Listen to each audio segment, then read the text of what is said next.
Bismillahirrahmanirrahim. Bismillahirrahmanirrahim. Alhamdulillah rabbil alamin wassalatu wassalamu ala asyrafil anbiya'il mursalin wa ala alihi wa sahbihi ajma'in. Allahumma 'allimna ma yanfa'una wanfa'na bima 'allamtana wa zidna ilma. Allahumma ati anfusana taqwaha wa zakkiha anta khairu man zakkaha anta waliyuha wa maulaha. Rabbi yassir wa la tu'assir, Rabbi tammim bil khair, amma ba'du.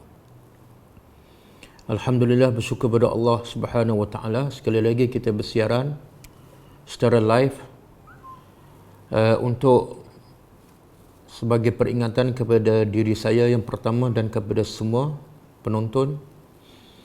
Semoga apa yang kita dapat dengar pada pagi ini akan menjadi peringatan dan panduan dalam kehidupan kita seterusnya sebelum kita dijemput untuk menghadap Rabbul Jalil, pencipta kita yang Maha Agung, untuk dipersoalkan setiap amalan kita, setiap nikmat yang diberi kepada kita, dan untuk diberi balasan yang setimpal.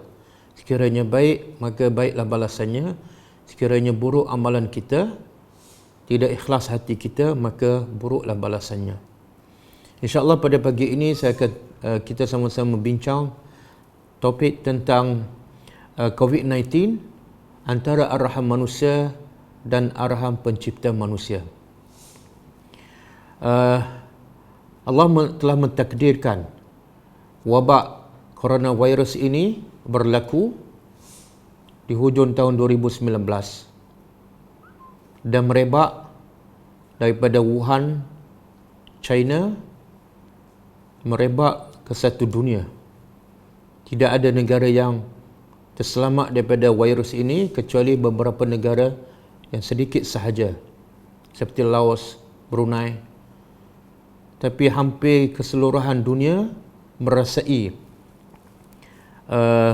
kegurunan, ketakutan kepada virus ini. Tapi kita tidak dapat tahu setakat mana mereka takut kepada pencipta virus ini. Sebab itu Allah sebut dalam surah Al-Hadid ayat 22 dan 23, A'udzubillahi minasyaitonirrajim.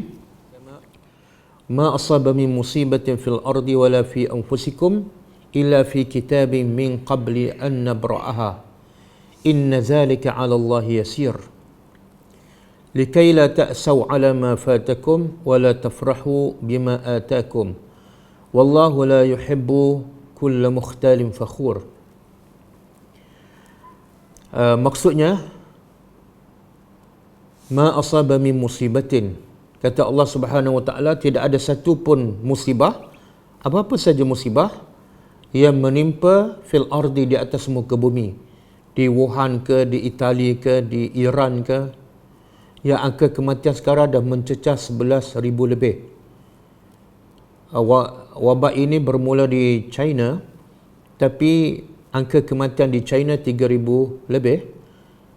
Kemudian merebak sampai ke Itali, dan angka kematian di Itali mengatasi angka kematian di China, iaitu 4,000 lebih. Dan keseluruhannya 11,000 lebih kematian hasil daripada coronavirus.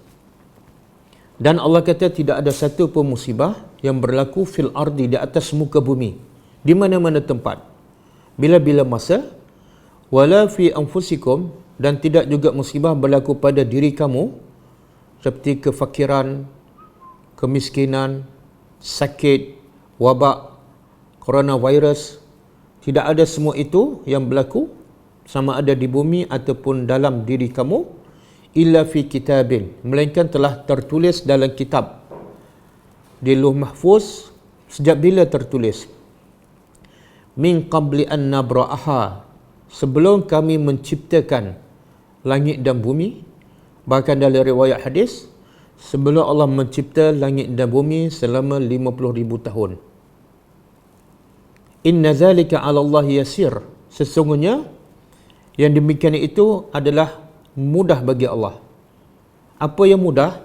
Iaitu semua yang akan berlaku sejak sebelum Allah mencipta bumi, sehinggalah Allah mencipta bumi, dan sehinggalah berlaku proses kehidupan manusia, sehinggalah berlaku kiamat dan bumi ini hancur. Semua tu Allah tulis dengan detail.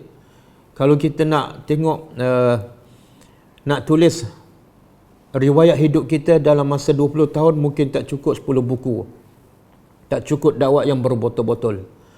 Tapi Allah nak mencatat bukan amalan seorang hamba, bukan nak mencatat amalan hamba yang berumur 50 tahun, tapi nak mencatat semua ayat apa yang berlaku di atas muka bumi sejak bumi dan langit dicipta sampai kiamat, dan semua amalan yang dilakukan oleh manusia ataupun jin ataupun malaikat, dan juga semua yang makhluk-makhluk Allah yang bertasbih, semuanya telah tercatat, iaitu sebelum Allah mencipta langit dan bumi selama 50,000 tahun.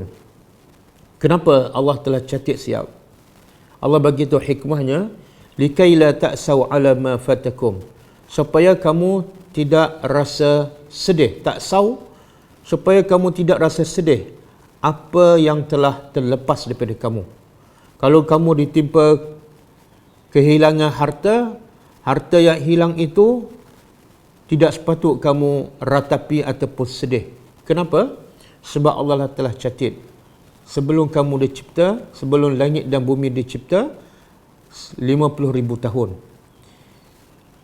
Jadi kalau kamu sedih macam mana pun, dia tidak dapat mengembalikan apa yang hilang, dan ia tetap berlaku sebab Allah telah catat.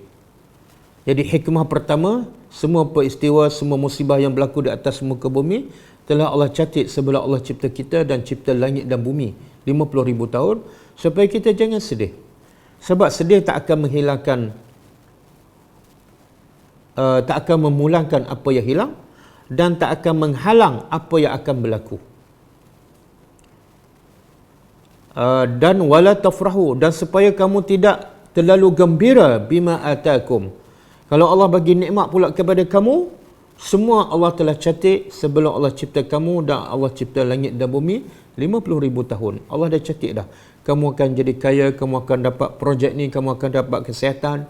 Semua Allah telah catat, maka janganlah sombong dan janganlah terlebih seronok sampai kamu lupa kepada Allah. Sebab apa?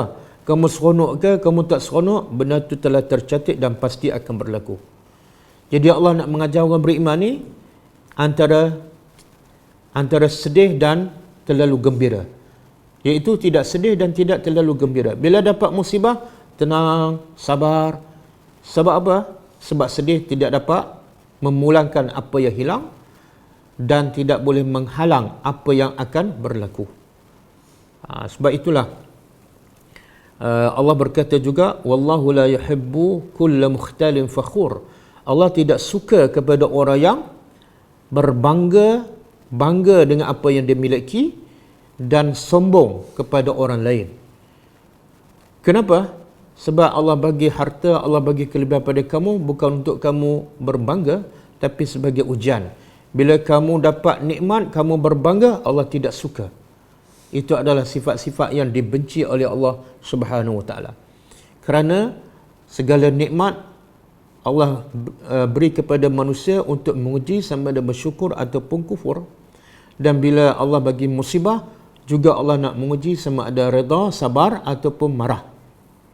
Jadi jangan sedih bila dapat musibah, dan jangan gembira sangat bila mendapat nikmat. Itu poin pertama. Apa yang berlaku pada hari ini semuanya telah tercatat. Kita sedih, kita meraung, kita berguling di atas tanah pun, dia tetap akan berlaku. Kemudian yang kedua, jangan takut pada kematian. Jangan takut pada kematian sampai kamu tidak melaksanakan perintah Allah. Beza orang beriman dengan orang yang tidak beriman ialah, orang tak beriman, dia takut kepada sesuatu, sama ada musibah ke, binatang yang berbisa ke, sampai mereka hidup dalam ketakutan, kerisauan, kegelisahan, dan mereka kadang-kadang putus asa dan mati akal. Tapi yang orang beriman, bila takut pada sesuatu, hikmahnya akan ketakutannya pada sesuatu membawanya semakin dekat kepada Allah Subhanahu Wa Taala, dan akhirnya dia akan menjadi tenang. Bila manusia semakin dekat kepada Allah, semakin mentaati perintah Allah, maka dia akan menjadi tenang. Jadi ketakutan bagi orang beriman bukan tidak boleh, bukan sesuatu yang tercela, tapi ketakutan akan menjadi satu benda yang terpuji kalau ketakutan kita pada sesuatu menyebabkan kita mencari Allah, menyebabkan kita semakin dekat kepada Allah Subhanahu wa taala. Kematian adalah satu kemastian. Kenapa kita nak takut kepada benda yang pasti berlaku? Takut macam mana pun dia akan datang. Allah sebut dalam Al-Quran surah An-Nisa ayat 78, Aynama takunu yudrikumul maut walau kuntum fi burujim musajjadah. Di mana saja kamu berada, maut, kematian akan datang kepada kamu. Walaupun kamu berada dalam tembok menara yang kukuh, yang pintunya mungkin daripada besi dan berlapis-lapis. Maut akan datang kepada kamu walaupun kamu berada dalam rumah, walaupun kamu berada dalam tanah. Sebab itulah kita nak lari daripada takdir Allah, nak lari pada musibah. Itu adalah dianjurkan oleh agama. Tapi jangan lari daripada kematian. Sebab kematian, iza jaa ajaluhum la yastakhiruna sa'atan wa la yastaqdimun. Dia tidak akan dilewatkan walaupun satu saat, dan tidak akan dipercepatkan. Walaupun kamu berada dalam rumah, walaupun kamu dah mengambil semua langkah-langkah penjagaan daripada wabak coronavirus, tapi berapa ramai yang mati bukan kerana coronavirus, tapi sebab utama kematian ialah kerana ia telah sampai ajalnya. Sebenarnya kematian berlaku setiap hari.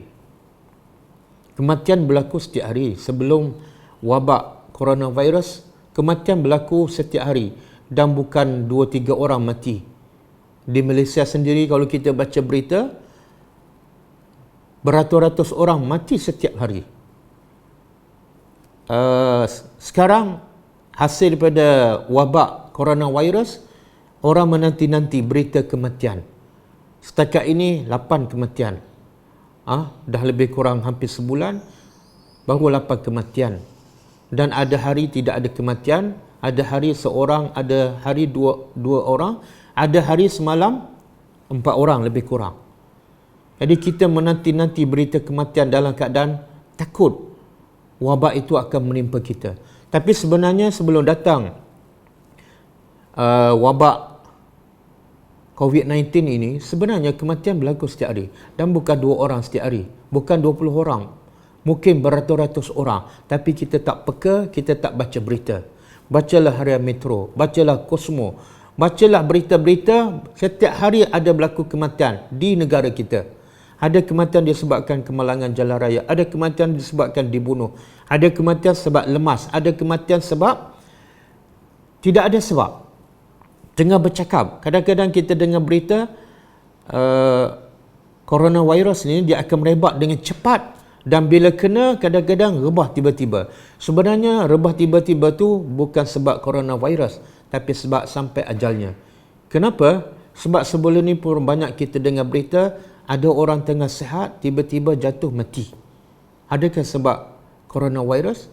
Bukan, tapi sebab sampai ajal. Ada orang tengah bercakap sihat walafiat, sedang mengajar, mati. Ada orang sedang menyanyi, ada orang sedang bermain bola, tapi dia mati tiba-tiba. Sebab apa?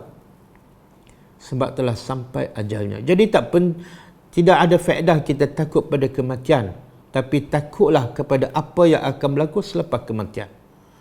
Yang paling menakutkan bagi orang beriman bukan kematian, sebab kematian adalah satu kepastian. Mesti berlaku, kullu nafsin za'iqatul maut. Tapi yang boleh kita elakkan ialah apa yang akan berlaku selepas kematian. Sebab itu Sayyidina Uthman bin Affan apabila pergi ke kubur, beliau menangis. Lalu ditanya oleh sahabat, wahai Amirul Mukminin, bila disebut syurga, bila disebut neraka, kamu tak menangis. Tapi bila datang ke kubur, kamu terus menangis. Apa sebabnya? Maka kata Uthman bin Affan, aku menangis sebab aku teringat kepada satu hadis Nabi sallallahu alaihi wasallam yang mana Nabi bersabda, innal qabra awwalu manazilil akhirah. Sesungguhnya kubur yang berada di depan aku ini adalah rumah akhirat yang pertama. Faman naja minhu fama ba'dahu ashal.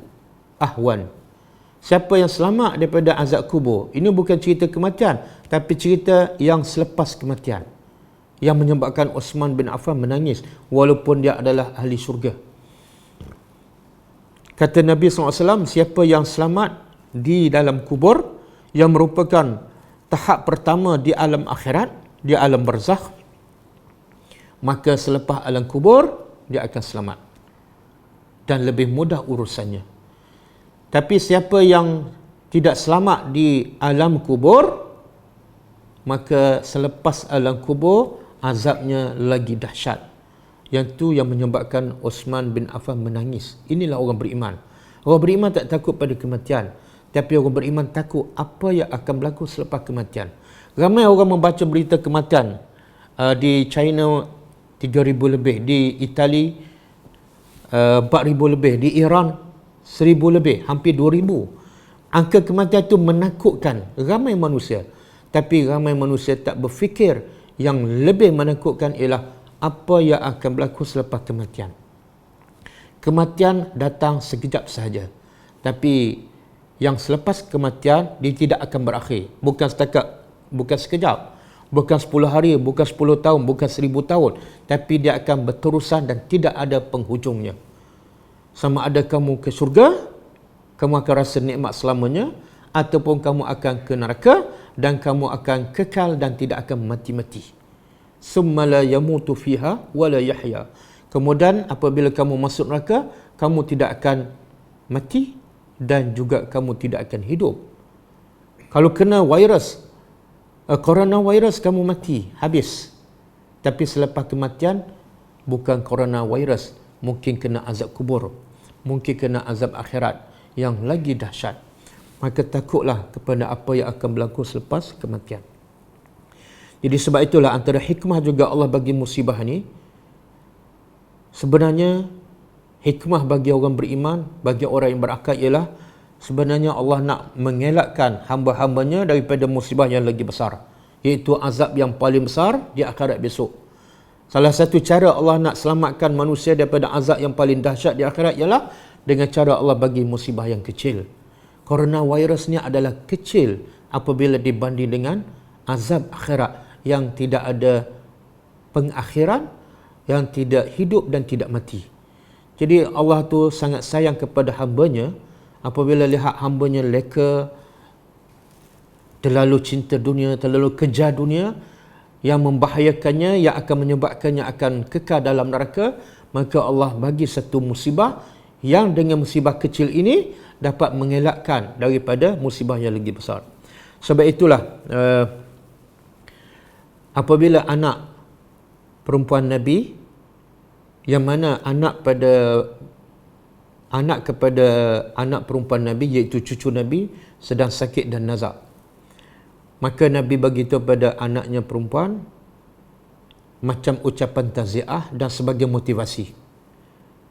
Sebab anaknya sedang bersedih menghadapi saat kematian anaknya. Maka Nabi berkata kepada anaknya yang perempuan, "Inna lillahi ma akhaz wa lahu ma a'ta wa kullu syai'in 'indahu bi ajalin musamma fal tasbir wal tahtasib."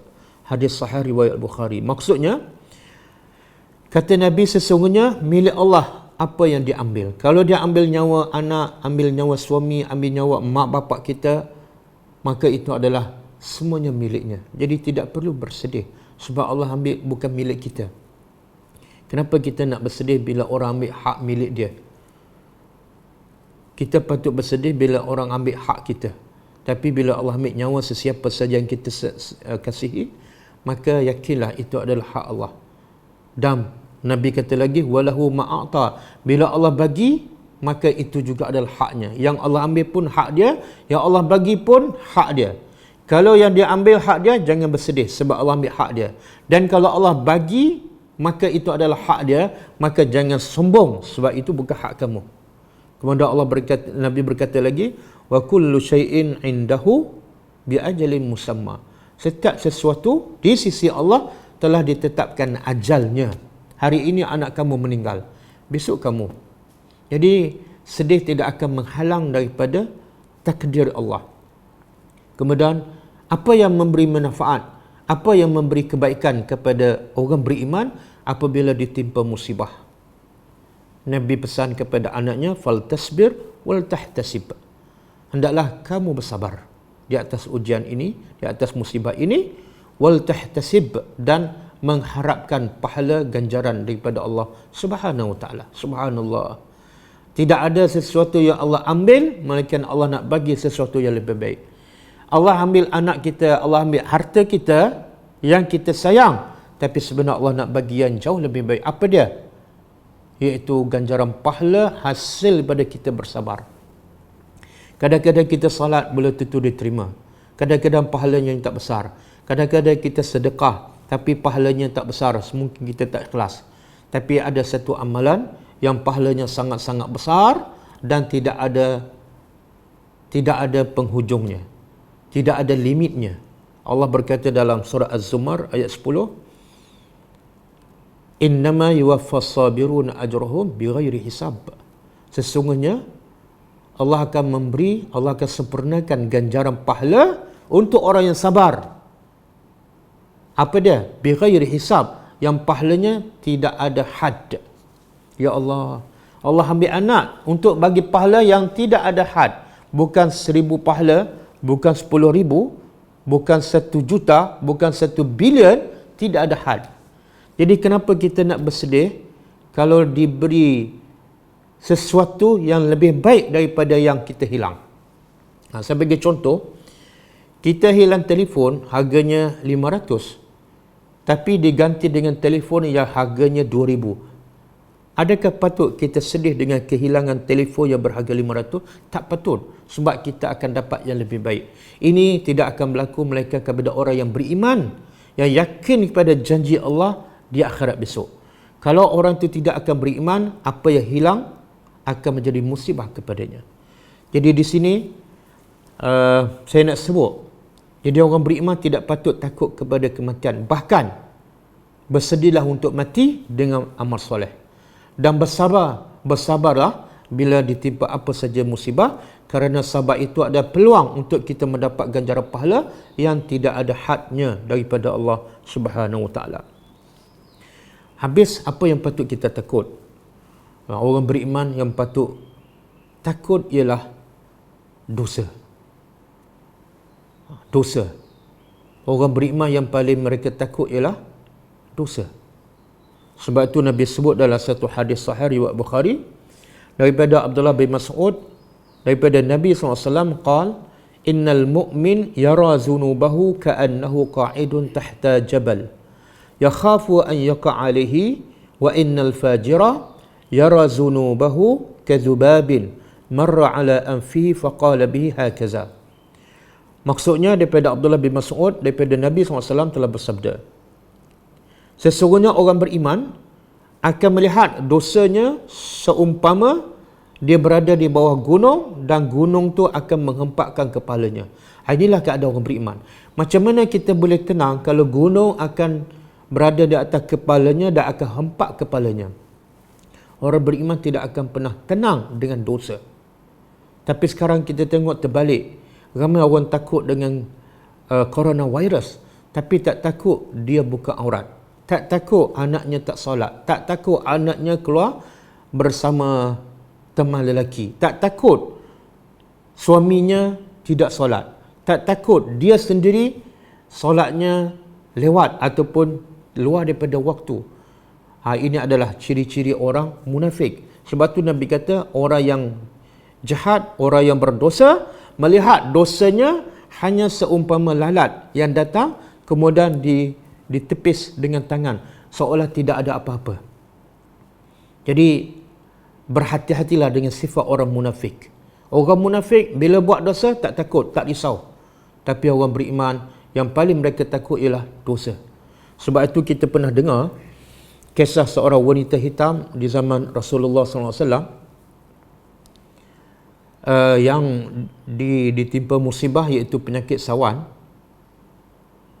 Tapi bila dia kena penyakit sawan, dia tak sedar auratnya terbuka. Maka yang menakutkan, yang merisaukannya apa dah? Bukan penyakit sawan, tapi auratnya terbuka. Itu adalah dosa yang menyebabkannya akan dicampak ke dalam neraka dan dia akan kekal dan tak akan mati. Maka dia berjumpa Rasulullah dan minta pada Rasulullah, tolong berdoa. Wahai Rasulullah, aku ada penyakit menyebabkan aurat aku terbuka. Maka boleh tak engkau berdoa kepada aku supaya Allah hilangkan penyakit ni, supaya aurat aku tidak terbuka. Begitu takut wanita ini kepada dosa, maka dia minta doa daripada Nabi bukan untuk menyembuh penyakit, tapi untuk mengelak daripada membuka aurat ataupun auratnya terbuka. Maka Nabi bagi pilihan kepadanya, sekiranya in sabarti falakil jannah. Kalau kamu sabar dengan penyakit ni, maka bagi kamu, hak kamu syurga. Pasti kamu akan dapat syurga. Tapi wa in syi'ti adu Allah yashfiki. Tapi kalau kamu nak, aku boleh berdoa kepada Allah dan Allah akan sembuhkan engkau. Tapi tidak ada jaminan syurga. Subhanallah. Tawaran. Ada dua tawaran. Satu, hilang musibah, sembuh penyakit, sihat wal afiah, tapi tak ada jaminan syurga. Tawaran kedua, kekal dengan musibah, kekal dengan penyakit, susah hidup, tapi dijamin syurga yang kekal abadi. Tengok Nabi mendidik para sahabat.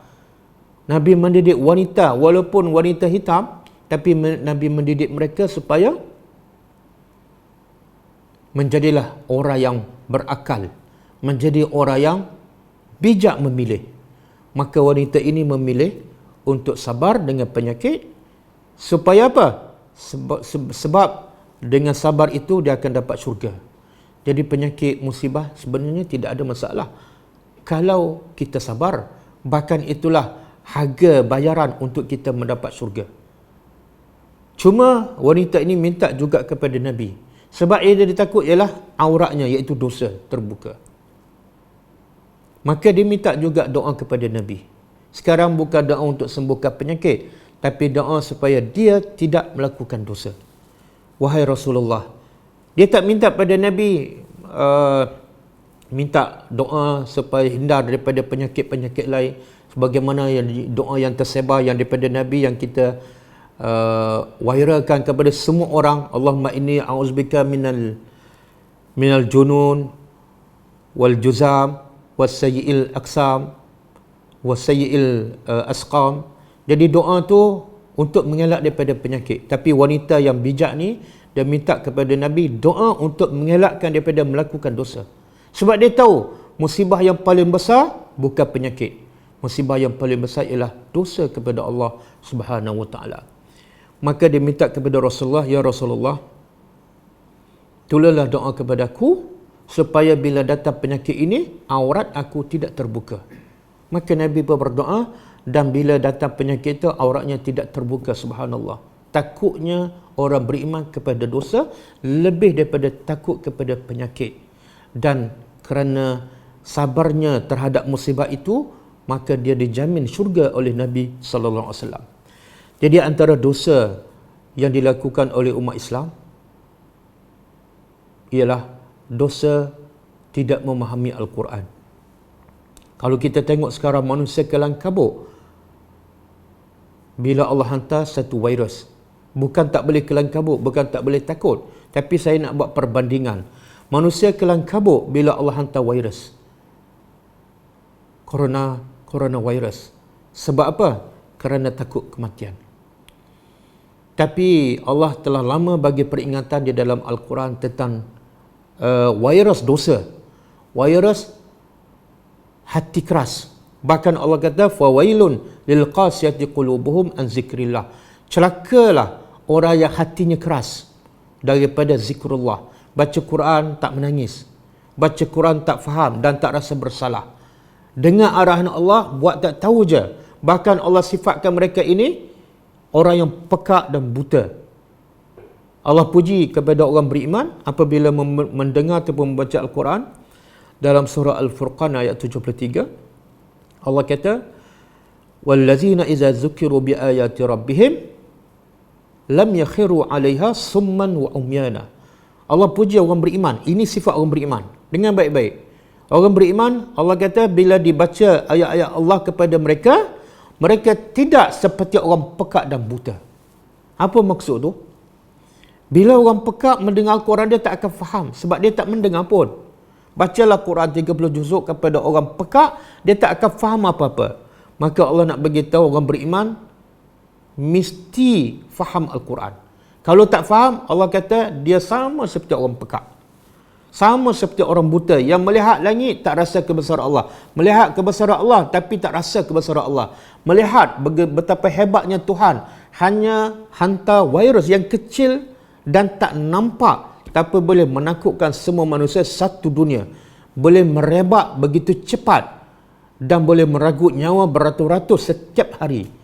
Tapi akhirnya manusia tak rasa kebesaran Allah. Walaupun matanya melihat, telinganya mendengar.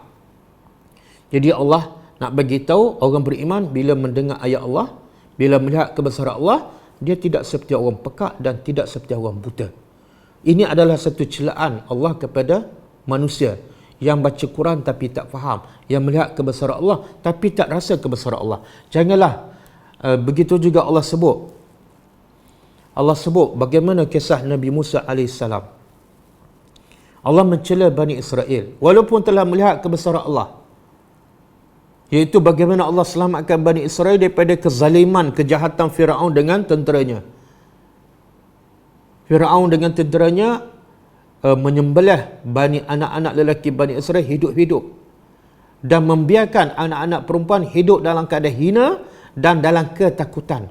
Berpuluh tahun Bani Israel dizalimi dan hidup dalam ketakutan disebabkan kezaliman Firaun dan tenteranya. Maka Allah selamatkan Bani Israel dan Allah selamatkan mereka daripada kejahatan kezaliman Firaun.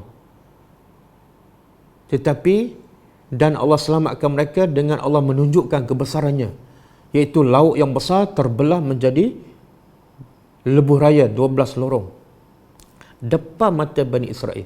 Mereka melihat kebesaran Allah, tapi mata mereka macam orang buta, tak rasa kebesaran Allah. Sebab itulah mereka bila lepas saja daripada laut, mereka selamat dan Firaun dengan bala tenteranya tenggelam, lemas dan mereka nampak mayat Firaun betul-betul mati, tapi mereka tak pernah rasa kebesaran Allah, bahkan hati mereka tetap keras. Selepas selamat, mereka melihat satu kaum menyembah berhala, mereka minta pula kepada Nabi Musa AS, "Wahai Musa, boleh tak jadikan untuk kami satu berhala untuk kami sembah sebagaimana mereka?" Ini yang Allah kata orang yang pekak dan buta. Lihat kebesaran Allah. Tengok betapa hebatnya kebesaran Allah melalui coronavirus yang begitu halus, tak nampak, tapi menyebabkan manusia dalam ketakutan satu dunia, menyebabkan kerugian bilion, trilion. Sektor pelancongan, kerajaan, ekonomi hampir-hampir lumpuh. Berapa ramai yang ketakutan sebab tak boleh pergi bekerja, tak boleh makan, hanya dengan satu virus yang paling kecil dia tak nampak. Tapi manusia belum nampak kebesaran Allah. Ini Allah kata summun wa ukmun, summun bukmun umyun fahum la yaqilun. Mereka ni buta, pekak dan bisu dan mereka masih tidak berakal, tidak melihat kebesaran Allah. Jangan juga jadi macam orang Quraisy Mekah. Orang Quraisy Mekah, Allah selamatkan mereka daripada tentera Abrahah yang begitu besar dan kuat datang nak menghancurkan Kaabah. Kalau Kaabah dihancurkan, orang Mekah akan mati. Sebab orang Mekah hidup dengan berniaga dan mereka berniaga di Mekah sebab ramai orang datang ke Mekah kerana Kaabah. Dan kalau Kaabah dihancurkan, orang tak akan datang ke Mekah dan orang Mekah tidak ada sumber pendapatan. Jadi Allah nak jaga orang Mekah, maka Allah hancurkan tentera bergajah daripada mereka menghancurkan Kaabah. Dan Allah tunjuk kebesaran Allah depan mata orang musyrikin Mekah yang menyembah berhala saban tahun. Iaitu Allah hantar burung-burung yang kecil dan dengan batu-batu yang paling kecil, tapi tentera bergajah hancur seperti daun yang tidak ada nampak rupa asalnya. Tapi kebesaran Allah yang dilihat oleh orang musyrikin Mekah depan mata mereka tak menjadikan mereka sedar, tak menjadikan mereka kembali kepada Allah. Itulah degilnya manusia. Jadi kadang-kadang kita terkejut, kenapa manusia tak dengar arahan pihak kerajaan, tak dengar arahan MKN, KKM. Jangan keluar rumah, bila keluar rumah pakai mask, bila keluar rumah keluar berseorangan, jangan berdua, beli barang yang perlu saja, dan bila berada di kedai jarakkan. Ramai yang tak ikut arahan, dan bila yang tak ikut arahan ni dimaki, dihina, macam-macam dia buat video dan diviralkan, mengatakan mereka ni kerah kepala degil. Sebenarnya itulah sifat manusia. Peringatan Allah dah 1400 tahun yang lepas dalam Quran, mereka buat pekak, mereka buat buta. Jadi kalau dengan arahan manusia mereka tak dengar, itu adalah satu benda yang jangan kita terkejut. Bukan makna kita tak perlu buat sesuatu, tapi jangan terkejut luar biasa. Sebab manusia sudah lama degil dengan arahan Allah. Mereka baca Quran, mereka tak faham. Maka Allah kata dalam Al-Quran, wa minhum ummiyuna la ya'lamuna al-kitab illa amaniya wa inhum illa yazunnun, dalam surah Al-Baqarah ayat 78. Allah berkata, ada sebahagian ahli kitab, mereka adalah buta huruf. Apa maksud buta huruf? Yang kita faham buta huruf ialah tidak boleh membaca, tidak boleh menulis. Tapi maksud ummiyun, buta huruf dalam ayat ini bukan tak boleh membaca, bukan tak boleh menulis. Mereka boleh membaca, mereka boleh menulis. Tapi mereka ni la ya'lamunal kitab.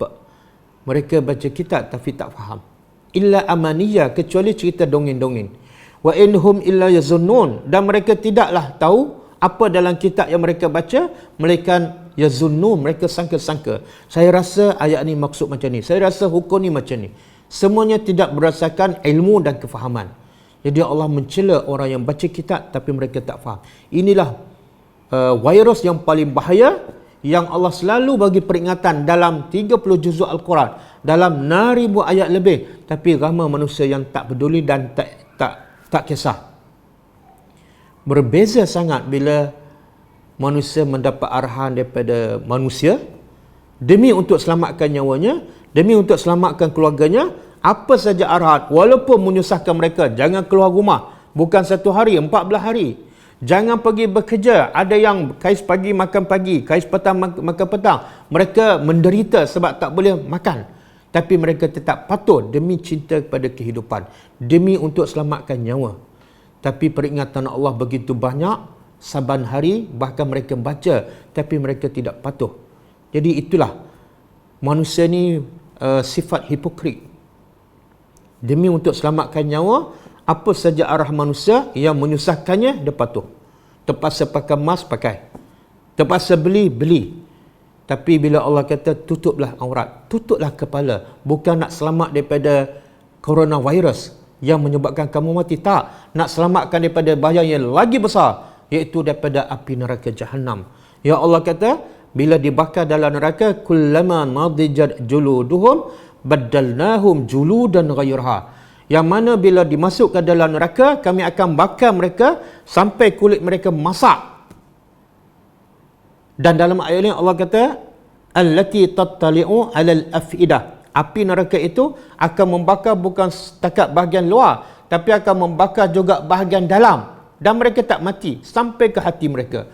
Dan akhirnya Allah menukar kulit-kulit yang baru, Allah menukar jasad-jasad yang baru. Untuk apa? Liyuziqul azab, supaya mereka betul-betul rasa azab hasil kedegilan mereka terhadap arahan dan perintah Allah yang mereka juga baca di dalam Al-Quran. Jadi kenapa manusia bersikap dah berstandard? Dengan arahan manusia cepat bertindak, dengan arahan Allah mereka buat pekak, mereka baca Al-Quran. Jadi saya nasihatkan diri saya dan semua, Allah bagi musibah ini sebenarnya untuk mengelak satu musibah yang lagi besar, iaitu musibah tidak faham Al-Quran, tidak mengikuti ajaran Allah di dalam Al-Quran. Bacalah Quran satu persatu. Bila kita baca satu persatu, barulah kita tahu sebenarnya kita masih belum lengkap agama kita. Saya bagi contoh. Allah berkata sifat orang-orang yang bertakwa dalam surah Ali Imran. Allah kata, wasari'u ila maghfiratin min rabbikum wa jannatin 'arduha as-samawati wal ard u'iddat lil muttaqin. Segeralah minta ampun kepada Allah. Segeralah berlomba untuk dapat syurga yang luasnya bukan 10 ekar, bukan 200 ekar, tapi luasnya adalah seluas langit dan bumi. Berebutlah, berlombalah. Uiddat lil muttaqin. Dan semua ini, syurga ini disediakan untuk orang bertakwa. Siapa orang bertakwa? Mungkin kita dengan solat kita, puasa kita, sedekah kita, haji kita, zakat, kita rasa kita telah bertakwa dan kita rasa kita layak menjadi ahli syurga. Tapi dengar apa yang Allah sebut ciri-ciri orang bertakwa. Iaitu allazina yunfiquna fi sarra'i wad dharra. Pertama, dia suka menginfakkan bila-bila masa hartanya fi sarra' ketika dia senang dan ketika susah. Bukan bermusim. Kalau dia suka sedekah, bila dia kaya saja, dia belum bertakwa. Dia belum layak menjadi calon ahli syurga. Kalau dia bersedekah, bermusim. Contohnya di bulan Ramadan saja, dia belum bertakwa. Sebab sifat orang bertakwa, yunfiquna, sentiasa menginfak siang dan malam. Pagi dan petang. Rahsia dan secara terbuka. Ketika senang dan susah. Satu. Yang kedua, wal kaziminal ghaiza. Sifat orang bertakwa yang layak masuk syurga, Allah kata ialah orang yang dapat tahan marah, orang yang sabar dalam apa saja musibah. Ramai orang solat tapi tak boleh tahan marah. Ramai orang bila ditimpa musibah, tak dibenarkan keluar rumah, mereka tak sabar, mereka marah, mereka maki orang. Pergi kedai kena berbaris, mereka marah, mereka tak sabar. Tapi mereka lah kaki solat, mereka lah kaki masjid. Maka mereka sebenarnya belum bertakwa. Dan sifat yang ketiga, orang bertakwa ialah wal afina anin nas, suka memaafkan orang. Ada je orang buat salah, maka sekiranya kemaafan itu membawa kebaikan pada orang itu dan kepada dia terus dengan mudah memaafkan. Kalau dia susah nak maafkan orang, walaupun dia suka solat malam, suka solat duha, selalu pergi umrah, tapi sangat sukar untuk memaafkan orang, dia belum orang bertakwa. Tengok Quran merawat penyakit kita yang kadang-kadang kita perasan, kita dah salat, kita dah puasa, kita dah haji, kita dah bersedekah, maka kita dah layak menjadi calon syurga. Belum. Kalau kamu berdendam, kalau kamu suka menyimpan dengki kepada orang dan susah nak maafkan orang. Kemudian sifat yang keempat orang bertakwa, Allah berkata, wallazina idza fa'alu fahishatan aw zalamu anfusahum zakarullah fastaghfaru li dzunubihim. Wa man yaghfiru dzunuba illallah wa lam yusiru ala ma fa'alu wa hum ya'lamun. Sifat keempat orang bertakwa yang layak masuk syurga ialah apabila dia buat dosa, terus dia bertaubat, dia tak simpan lama. Bila dia buat dosa, terus dia takut pada Allah, terus takut pada azab Allah, terus ingat pada Allah dan terus bertaubat, dan mereka tidak kekal di dalam dosa. Berapa ramai yang pergi solat tapi menyakitkan hati orang. Sebab tu Nabi kata, ada seorang wanita yang kaki solat malam, suka puasa, suka bersedekah, tapi dia adalah ahli neraka. Kenapa? Tidak ada satu sifat lagi, iaitu dia tidak menjaga hak jiran. Dia menyakiti hati jiran. Kadang-kadang kucing kita berak rumah jiran. Kita memang AJK masjid, kita nazir masjid, kita belum dijamin sebagai ahli syurga, dan mungkin kita ahli neraka kalau kita tidak bertobat. Hanya kerana menyakiti jiran, walaupun ibadat kamu nampak sempurna, nampak hebat, kamu, kata Nabi, adalah ahli neraka. Jadi orang beriman bila buat dosa, paling dia takut dan terus bertobat. Dia tak ulang lagi dosa itu. Dan juga Allah sebut dalam surah Az-Zariyat, tengok Quran merawat penyakit kita. Quran memberi arahan yang sepatutnya kalau kita beriman, buka telinga, buka mata, buka minda, fahamlah perintah Allah dan segera ikut perintah Allah. Jangan hanya segera ikut perintah manusia. Nak dengar arahan manusia, okey, bagus. Itu pun dianjurkan oleh Islam. Islam menyuruh kita taat pada pemerintah selagi mana ia tidak bertentangan dengan perintah Allah. Ya, silakan, tak ada masalah. Kerajaan kata jangan keluar rumah, okey, jangan keluar. Kerajaan kata pakai mask, pakai, okey, tak ada masalah. Kerajaan kata nak keluar rumah, basuh tangan. Bila berada di tempat awam, jarakkan 1 meter. Okey, ikut. Itu adalah baik. Tapi Allah bagi arahan, jangan buat tak dengar. Sebab Allah adalah pencipta manusia yang bagi arahan pada kamu. Adakah manusia lebih besar daripada Tuhan? Sehingga kamu dengar arahan manusia dan kamu tolak ke tepi arahan pencipta manusia. Allah sebut dalam surah Az-Zariyat sifat orang bertakwa. Saya bagi contoh menunjukkan bahawa bila kita tadabbur Al-Quran satu persatu, baru kita rasa, ya Allah, aku ni sebenarnya masih jauh daripada Engkau. Aku sebenarnya masih jauh daripada Al-Quran. Sehingga Nabi kata, jangan jadi macam orang Khawarij Yang mulutnya baca Quran, tapi Quran tu hanya sampai ke halqum, tak sampai ke hati.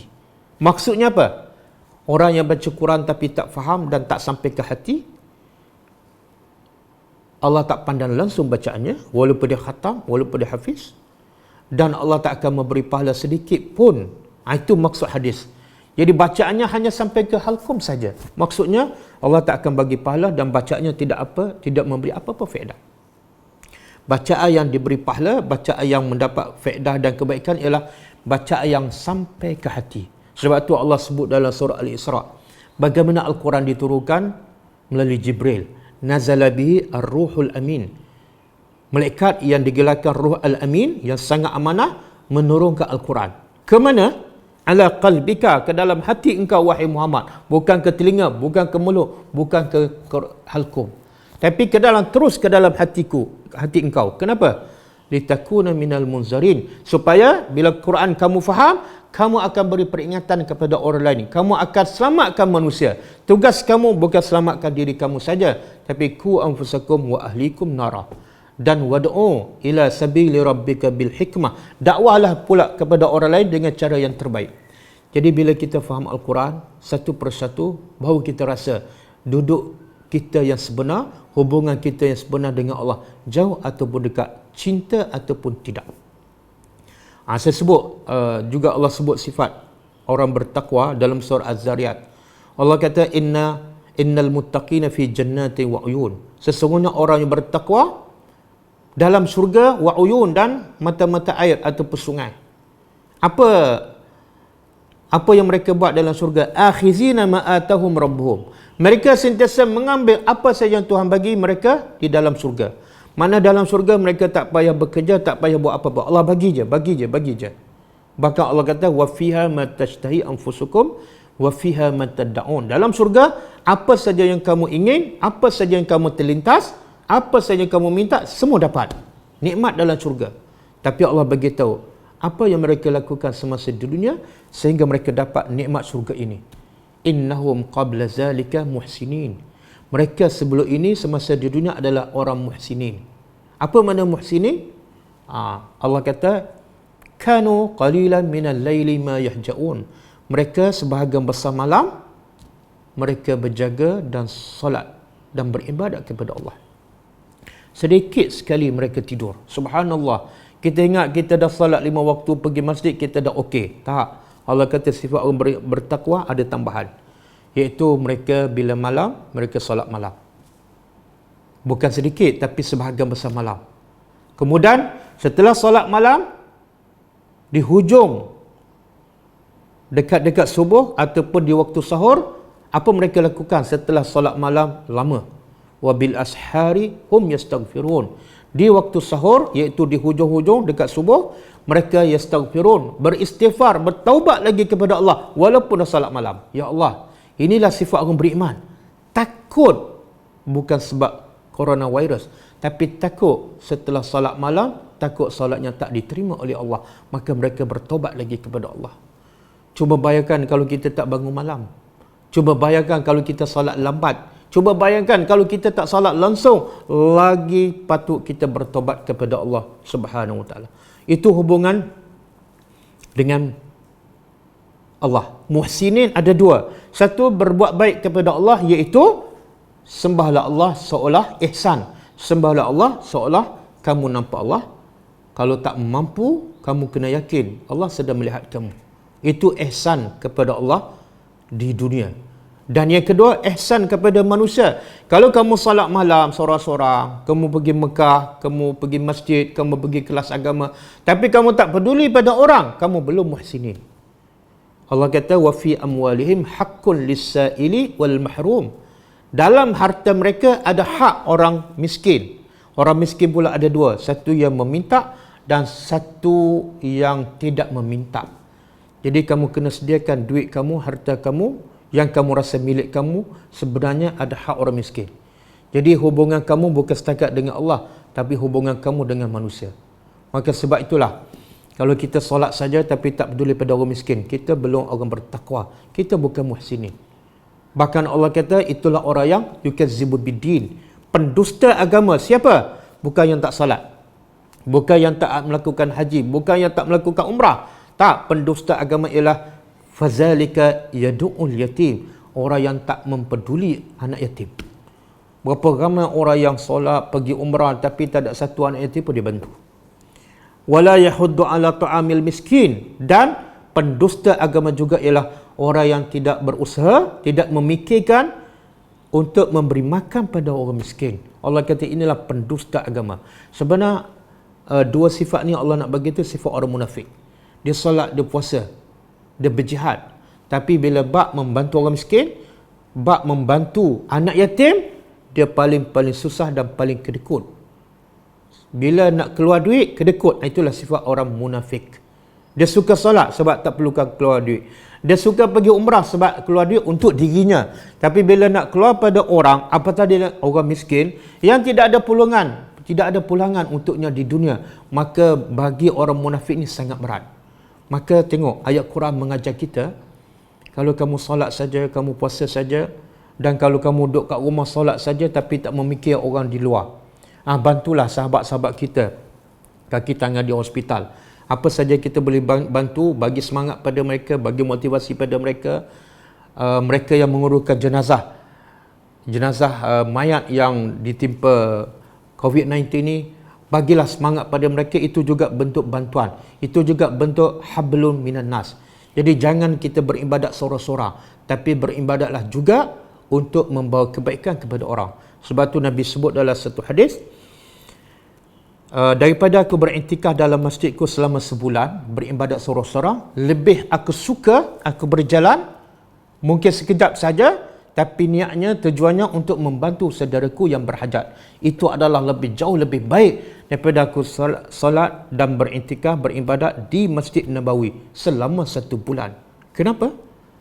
Sebab beribadat sorang-sorang kebaikannya tak melimpah, tak melampau kepada orang, hanya untuk diri kita saja. Itu bukan Islam. Islam ialah aslih nafsaka wad'u ghairak. Baiki diri kamu, betulkan diri kamu, dan berdakwahlah, ajaklah orang lain untuk menjadi baik seperti kamu. Jadi kesimpulan yang saya nak sampai pada pagi ini ialah, pertama, musibah yang Allah bagi ini telah tercatat. Jadi jangan sedih. Kamu sedih macam mana pun dia akan berlaku.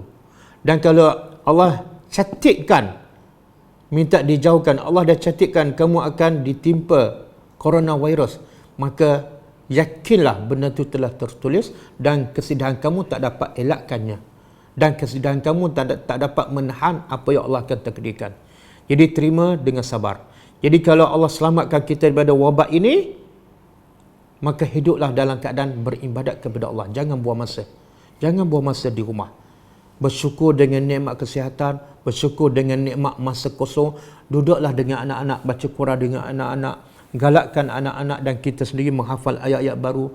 Bacalah tadabbur, bacalah terjemah Al-Quran, bukalah YouTube terjemah Al-Quran. Semoga kita lebih dekat kepada Allah. Hasil musibah ini yang paling besar nikmatnya ialah kita semakin dekat dengan Allah, kita semakin dekat dengan pencipta kita, dan kita lagi cinta kepada Allah, Allah pun akan redha kepada kita.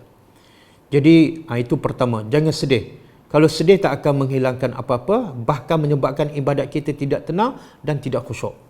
Jadi yang kedua, jangan takut pada kematian, sebab kematian pasti akan datang. Sebaliknya, bersedialah untuk kematian, bersedialah untuk selepas kematian.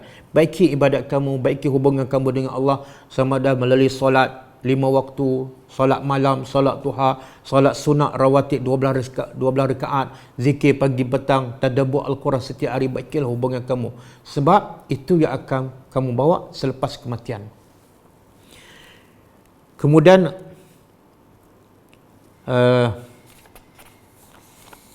bila membaca Al-Quran, perhatilah. Bila membaca Al-Quran, perhatilah satu persatu. Allah tidak pernah berkata perkataan yang sia-sia. Semuanya ada hikmah, semuanya ada rahmat, semuanya ada perintah atau pelarangan Allah.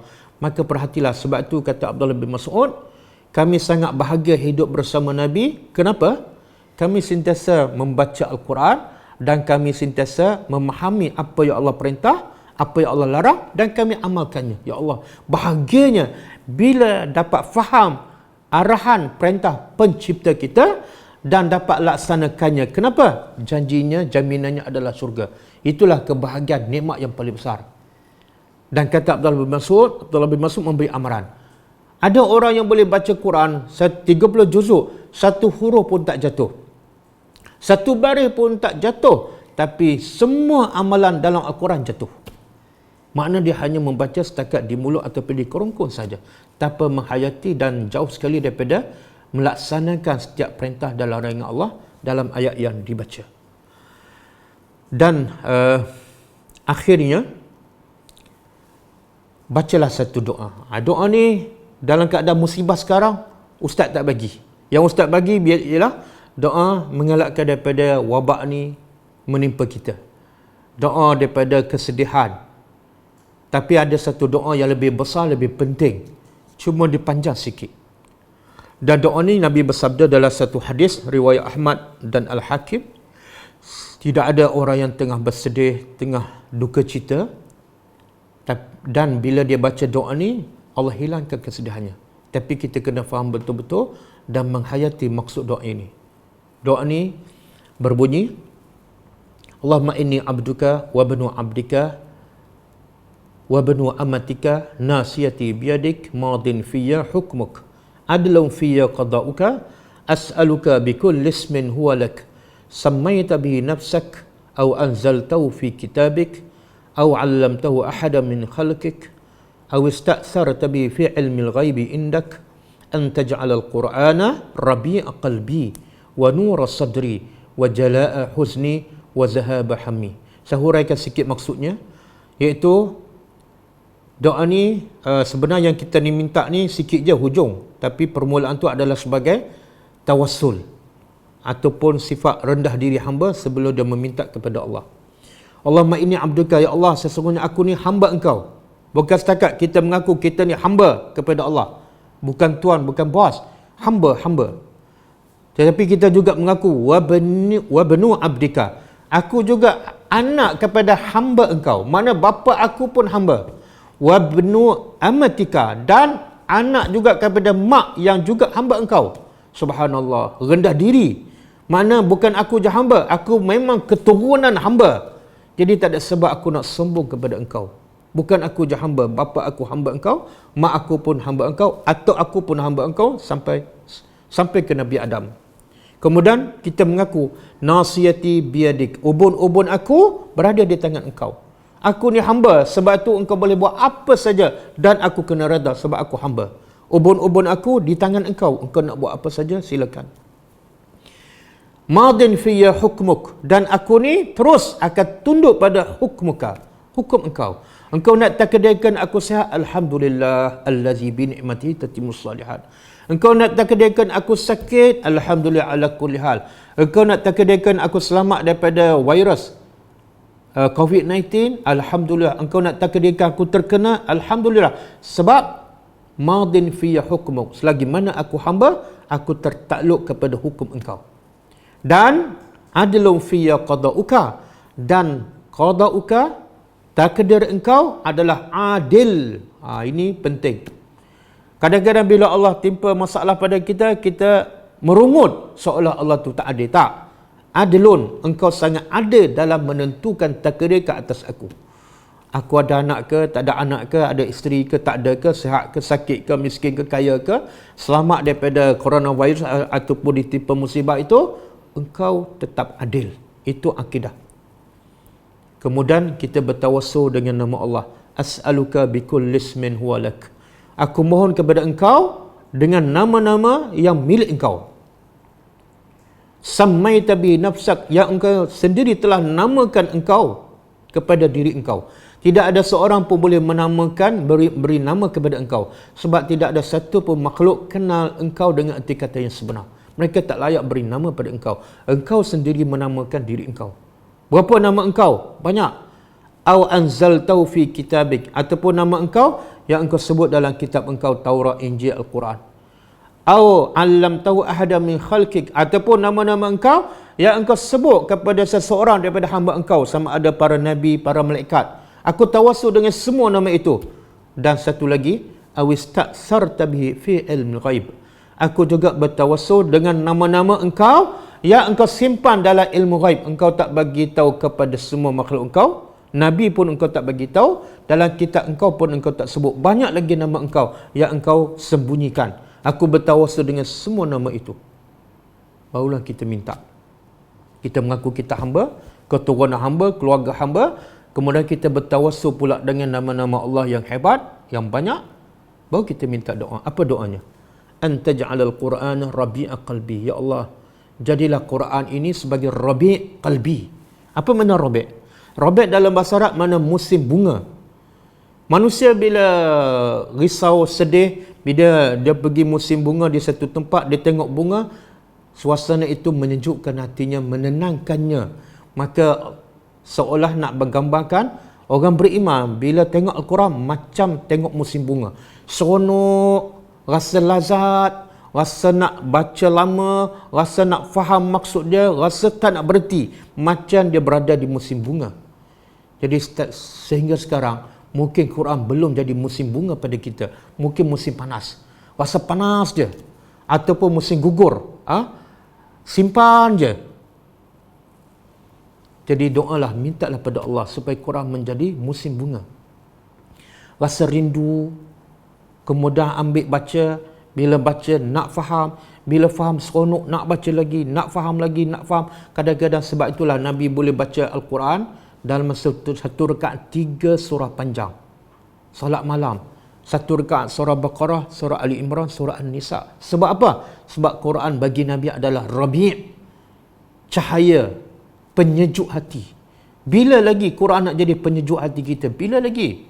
Kalau makan kita seronok, kalau bersembang kita seronok, tengok drama, tengok TV seronok, baca Quran, kalam-kalam Allah, arahan Allah, tertidur. Bila? Bila lagi Quran nak jadi musim bunga dalam hati kita?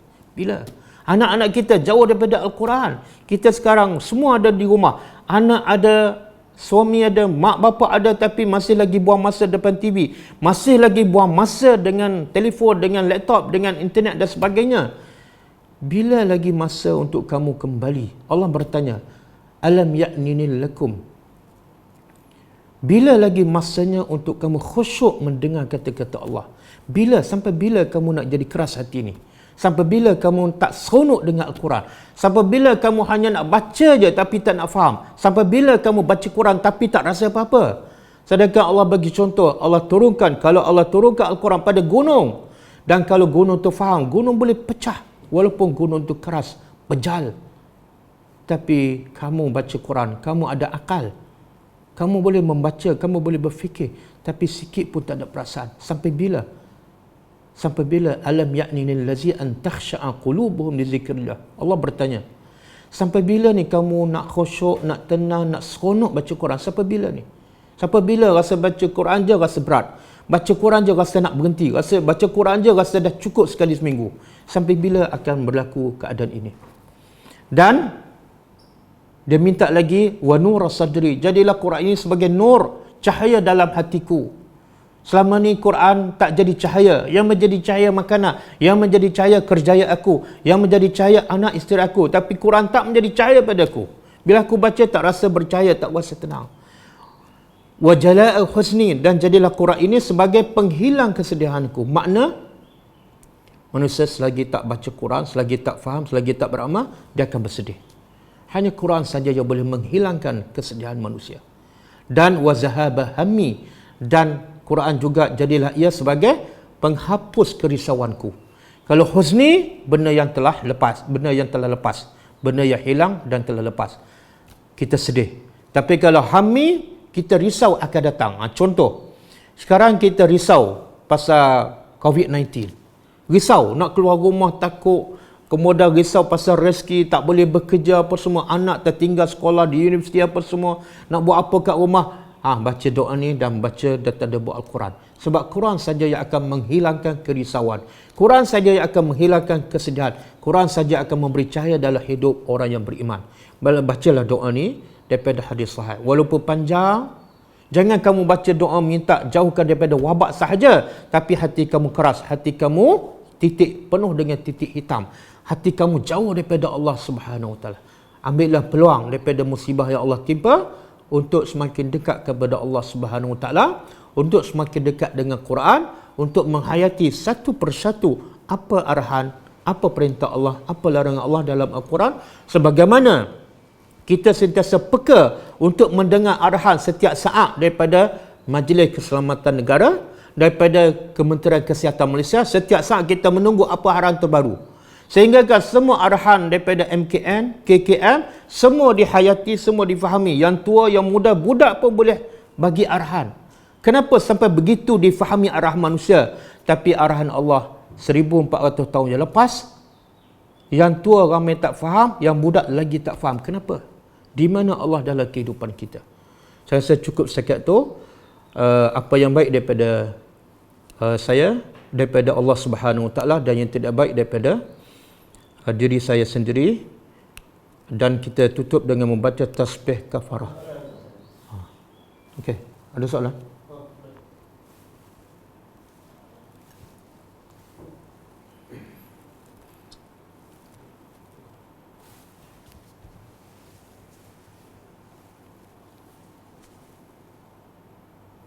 Apa yang dikatakan sedekah, belanja ketika senang dan susah. Sedangkan susah hendak nak beri infak tak ada. Okey.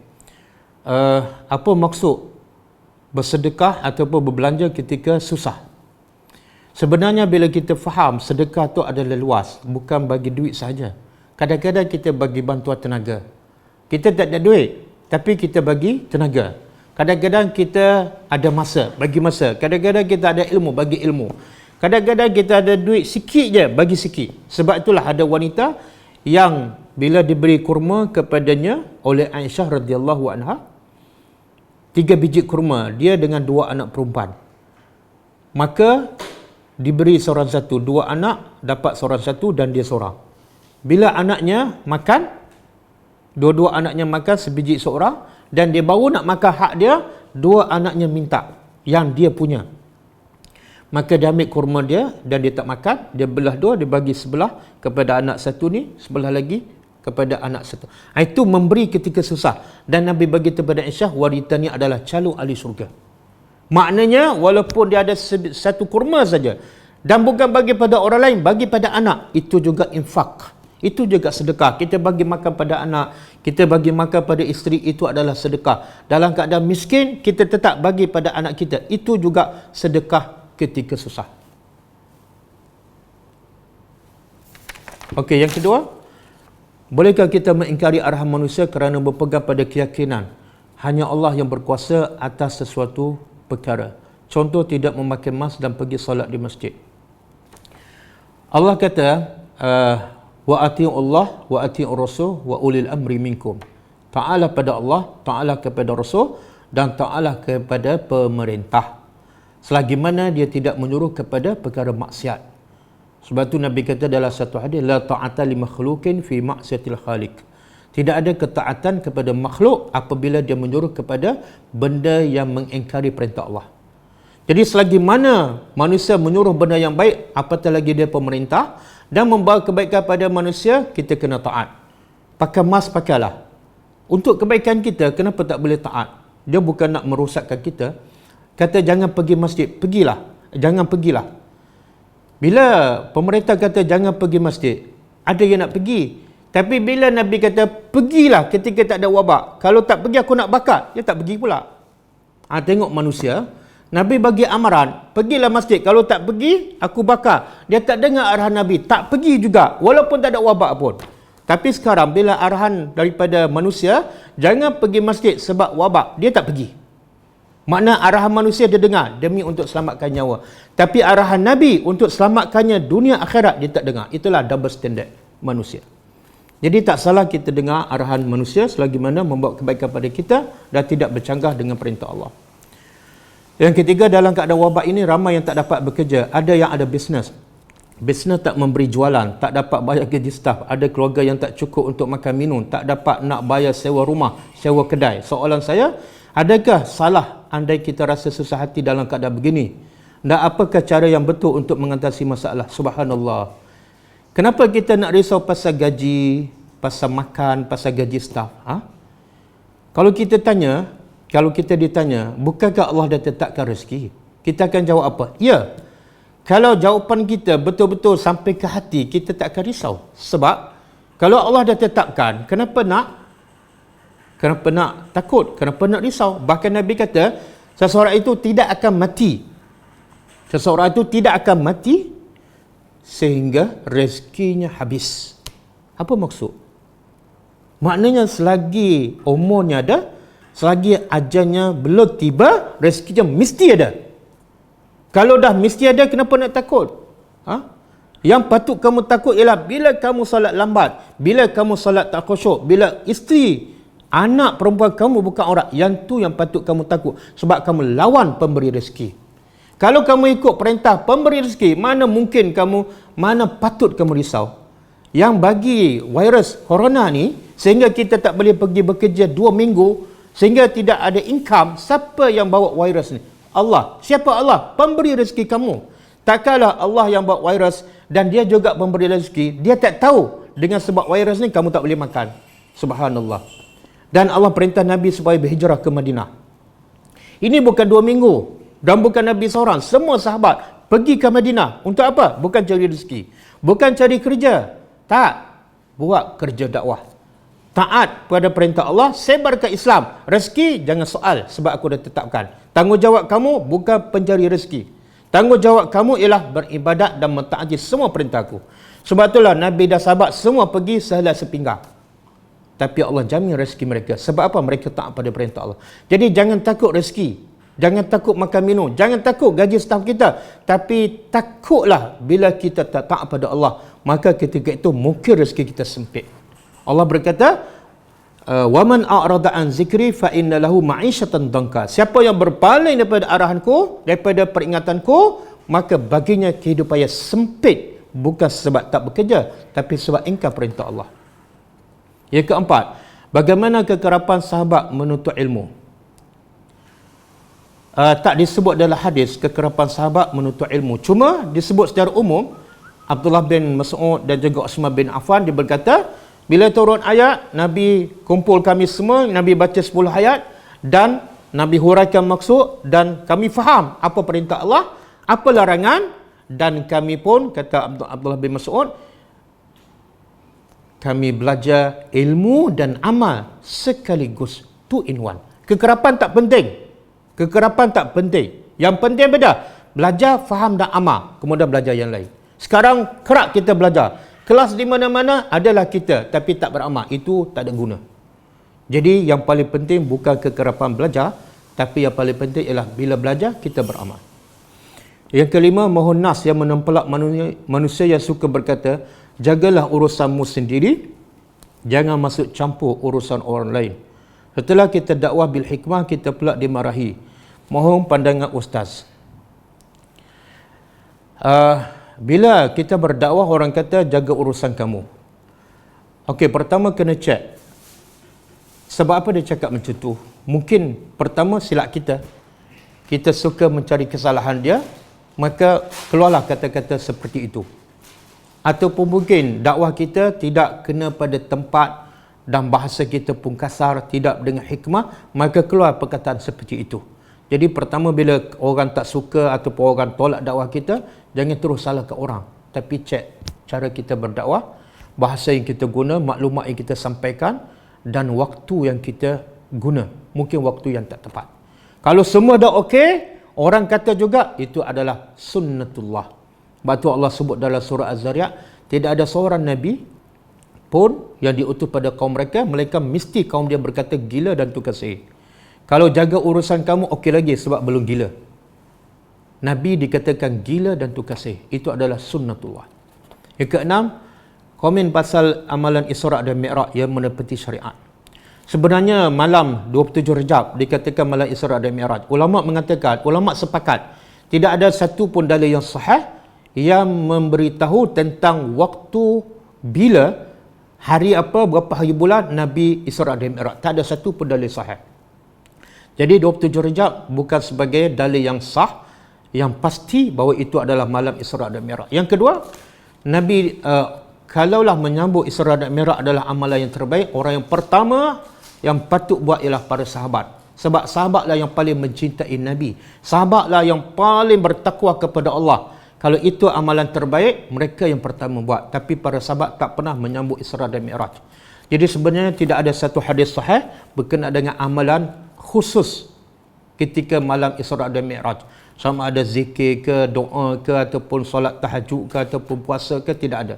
Tapi kalau kita nak puasa tak salah. Cuma jangan niat puasa kerana Isra dan Mi'raj. Kalau kita nak berdoa dan berzikir bukan kerana Isra dan Mi'raj, tapi kerana kebetulan masa tu kita free, kita kosong, teruskan. Buat macam biasa je. Kalau nak puasa yang terbaik, puasalah Isnin Khamis. Dan juga hari-hari putih. Jangan tunggu Isra dan Mi'raj baru nak berpuasa. Okey, itu saja. Okey. Saya rasa cukup setakat ni kita sama-sama tutup dengan membaca tasbih kafarah. Subhanakallahumma wa bihamdika asyhadu an la ilaha illa anta astaghfiruka wa atubu ilaik. Assalamualaikum warahmatullahi wabarakatuh.